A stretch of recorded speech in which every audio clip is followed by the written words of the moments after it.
Hi guys, how you going? Welcome back to the channel, or if you're new, welcome. So today what I thought I'd do for you, I've had the King's 270 Tourer awning now for probably 10 months now, and it's literally been all over Australia. So I thought I'd give you a bit of a quick update on sort of how it's gone. And again, if you want, I'm going to go through all of the pros and cons in relation to it, try and cover it off really quickly for you. If you want a lot more detail, go back to the channel, and there's a playlist specifically on this awning, and you can see it tried out in all sorts of conditions. Okay, so let's open her up and go for a bit of a walk around, and we'll go from there. Alright guys, so as per usual with most I'll say 270 awnings, they're pretty quick to open up and set up, so let's just open her up for you.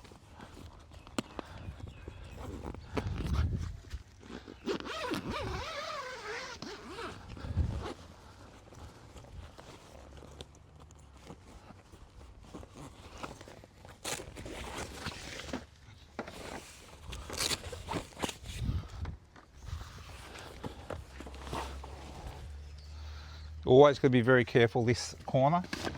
Make sure you pop it open or else you'll end up tearing it.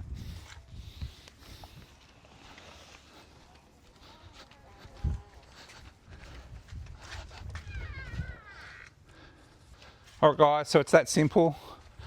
Nice and easy. Again, opens up under a minute. Pros and cons, I'll just take you through them sort of as I see them along the way. One of the big cons in particular is these straps. Okay, so there's one strap here, there's one strap here. You'll see when I pack it up, there should be a third strap in the middle.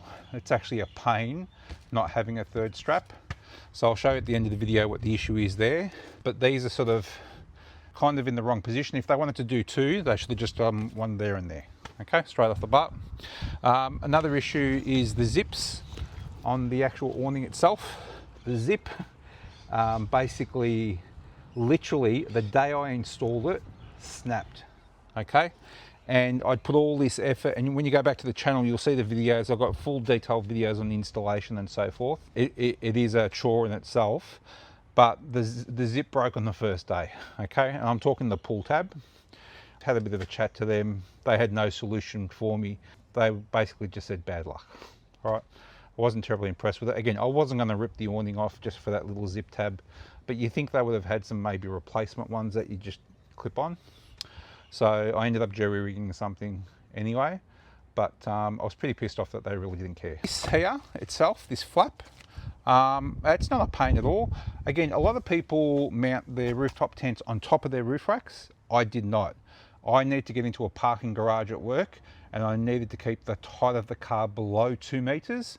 So what I ended up doing was I mounted it in this position, so basically my doors could open, okay, and the actual awning itself didn't sit above the roof rack, and it was absolutely perfect for me.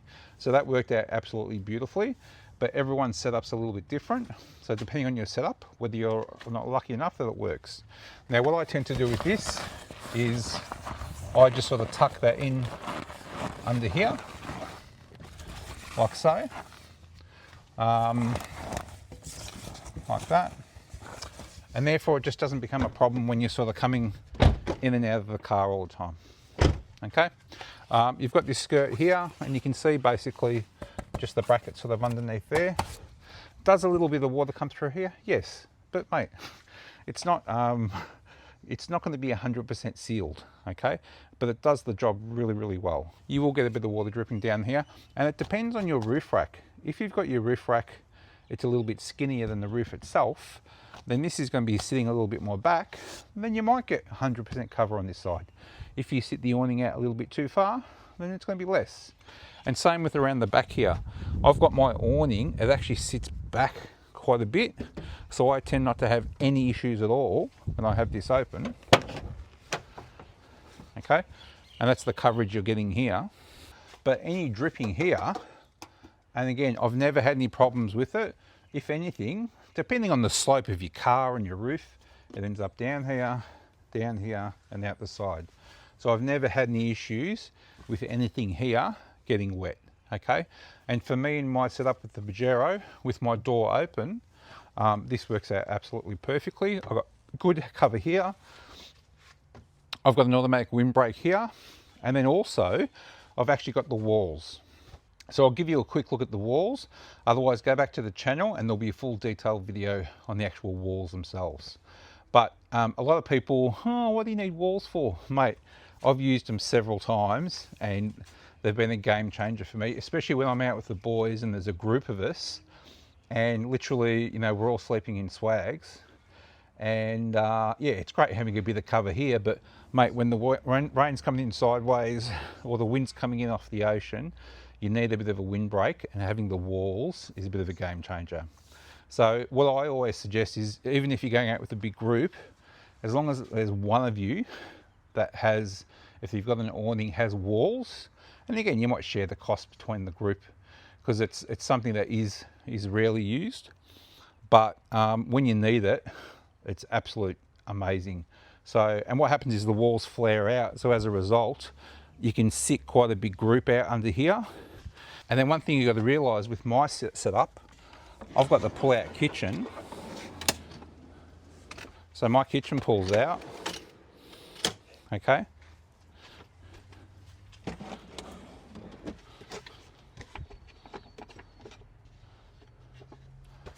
And then for me, to be able to cook in this space, okay, fully undercover, plus the windbreaks themselves, absolutely amazing for me. That's really, really great. So walls, in my opinion, are a bit of a must. Depends where you go forward driving, what you end up doing. But the one problem you'll have with the walls too is depending on the height of the awning. Obviously they try and make it one size fits all wall, the walls flare out. And depending on the height of the ground and the angle, look, it's not going to look neat and perfect when you pull it all out and peg it all out. All right, enough on the walls. All right, other things, okay? So far with the construction of this, and again, this is fully freestanding. Mate, I've had this out literally hundreds of times. To date, no issues, okay? There is a little bit of a lean on it. Whether or not that's just the brackets on the cars, I might need to retighten them up or adjust them, or whether or not there's a bit of weakness in here. But look, I can't see any cracking in any of the welds at all. One thing I'll say is probably the bushings underneath, and whether or not Kings have spare parts for them, but I'm pretty sure you can get them elsewhere. I would keep an eye on the bushings. And again, I can't see any sort of cracks in the welds or anything. And again, I'm not going to swing off it like a lot of these guys out there swing off it. And again, there's a few kilos on me, so it ain't going to happen. So far, this mechanism's worked really, really well. The canvas is fine. Be careful, don't get it too close to campfires. I've actually got a few little tiny holes appearing from campfires being a little bit too close. So be mindful of that. Easily patched up, no dramas at all. Probably the most part, I probably get a little bit of rain coming through in this area. But again, like I said, it's not meant to be totally waterproof. So from the mechanism's point of view, no issues whatsoever. Now there's a couple of things which you're gonna need, and it's probably, this is a con for me. I would have liked for all the lighting and the poles to be integrated into the unit. There's quite a few out there which are integrated, and you'll see soon on the channel, I'm going to be installing a new awning soon, the open road four-wheel drive 270 awning. What I love about that one, integrated lighting and integrated poles, okay? And it's got a few other little features which I really love. So with this one though, I had to go and install all of this lighting. So I bought all these things and they're all velcroed on, and the wires are all cable tied, and there's all sort of joiners. I've got a little switch here, and then with this switch I've got the cable that comes out, and I need to sort of plug it into a power source. So yeah, that's a little bit clunky. Look, it works. Go back to the channel, there's a detailed video on that. So even if you've got an existing awning and you want to retrofit it, go back to it and you can sort of do that. But it's sort of not really neat and tidy. That's a bit of a con for me. And then also, look, this is a freestanding awning and is fine in these sorts of condition, but when you get a bit of wind up, you need to tie it down. So what I've done here, I've actually got most of my straps all sort of tucked in here, so they're nice and easy and ready, okay? And then basically I would peg it down and strap it up. So, and then you've got the option with this, you can basically hook it on there, or to create some channels for water runoff, you can then push it in there. But this is the thing, in high wind conditions, or especially when you've got a bit of rain or the wall kits up, you need to have poles, because you simply pulling this tight down is going to put quite a bit of strain on these things if they're bouncing up and down a lot. As part of the kit, when you buy the wall kit, make sure you buy a couple of poles.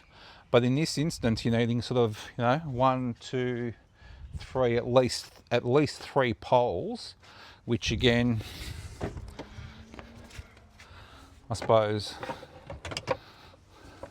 it's a bit of a pain in the ass.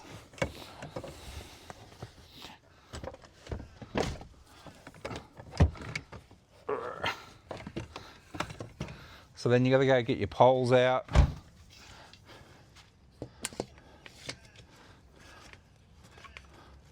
Set them up. Then from there, then basically you'll apply your straps, okay, and then tie it down, all right? And then what this does is, when that's like that, there is no possible upward movement. It's not putting any load on that. And again, I've seen these. If you don't strap these things down properly, these things will flip, okay? And there was a bit of a flaw in the earlier brackets for this awning, because they were sort of poorly designed. And basically, I actually had to retrofit the brackets on these to make sure that it was impossible for this awning to flip in high winds. This is a con, doesn't have poles, doesn't have the lighting, integrated lighting. So another con for me was the way you install this awning. It was so cumbersome. You had to basically get the whole awning itself. You had to put it into the bag. You had to mark holes in the back of the bags where the bolts would get through to install the brackets, because the brackets are in all various different positions. Whereas most other people, they have the track that you mount the brackets on is actually outside the bag. But I believe in the earlier bags, they might have had some problems, so they totally redesigned it, and it is extremely painful to install. I must say, since it's been installed, I haven't had any problems with any water getting in the bag. I'm not sure if other awnings with the different installation process have issues, but it was quite an extreme painful process. And if you stuff it up and you put the holes in the wrong place, or you cut it not quite right, you will have some issues, okay? So installation, it was a bit painful. All right, guys, and another thing to consider, and again, it's up to you, but obviously this is not a total blackout. Whether or not this is something that's a priority for you, there's a lot of awnings on the market now where they've got new sort of types of ripstop material where it's sort of totally black and blacks out and gives you total shade. So if that's important for you, it's something to consider. Same with all the walls. So if you go to a 270 awning which has got the total blackout fabric plus the walls itself, you end up with a room which is basically almost totally blacked out. So especially if you've got your tents, your swag underneath here, or if you're sleeping in this area, and you're not one of those ones that likes all the sun coming into the awnings to wake you up, this works out to be a really good solution. So I actually use a hiking tent that I sleep in when I go out camping and fall driving, because we tend to basically sort of pack up and set up each day, so I like something small and compact. Otherwise, if we're set up in the spot for 3 or 4 days or a whole weekend, I'll end up bringing the big the Big Daddy Deluxe sort of swag, because it is set up sort of permanently, because there's a bit more effort in it. So, but yeah, that's neither a pro nor con, but it's up to you whether or not it's a priority. All right, guys, so this is another problem, Kings, or a pro. Sorry, this is another con. So there's a bolt under there, it's wearing through, bolt there, wearing through, bolt there, bolt there, bolt there, bolt there, bolt there.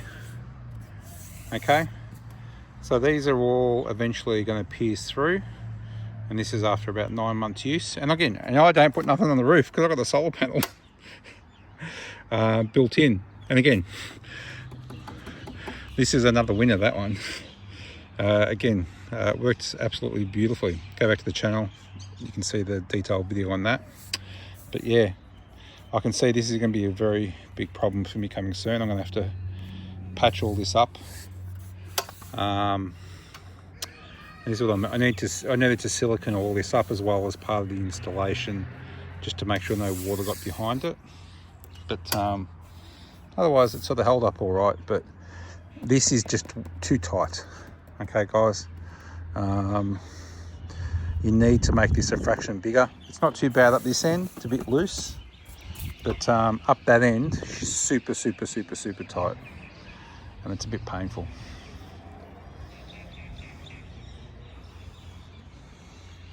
Alrighty, I'll give you a bit of a quick look at the awning walls now, and we'll go from there.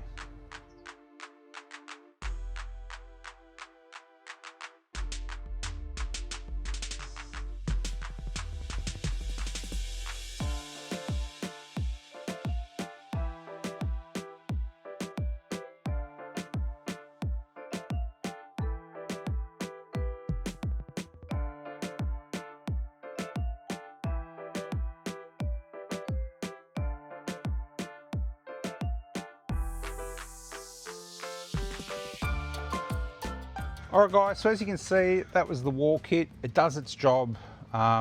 Based on its design, it's not the ideal situation because obviously it needs to be sort of one size fits all, and depending on the height of your awning, the walls themselves, as you could see, they're a little bit wonky, and that's because my awning is quite low. If my awning was a lot higher, my car was lifted a bit more, you would probably get it to its optimum position where it comes out perfectly. But I think it could be redesigned to make it sort of universal for all. So something, another challenge for Kings. Anyway, so that's the wall kits. So yeah, so that sort of sums up everything. I hope you got something out of this video. Things for you to consider. It doesn't mean this is the right awning for you. There are so many on the market, it's ridiculous in Australia.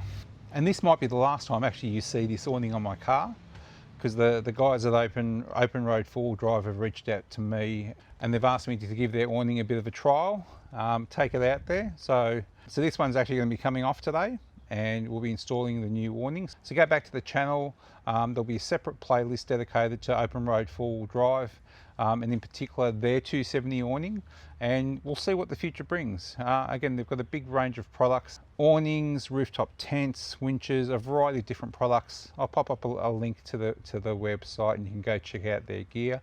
But again, go back to the channel and you'll see a full playlist on the install, and again, me putting it through its paces. But that's, as per usual, you get sort of an open and an honest review on everything, whether it's Kings products, Open Road 4 Drive, all of the variety of different partners and sponsors that come to the channel. Okay, all my views are nothing but my own. Alrighty, that's it. Thanks very much. As per usual, like, subscribe. I hope you got something out of it. Share it around to friends and family. And yeah, I'll see you out on the road one day, out in the trails, or in the next video. All right, cheers guys. Bye.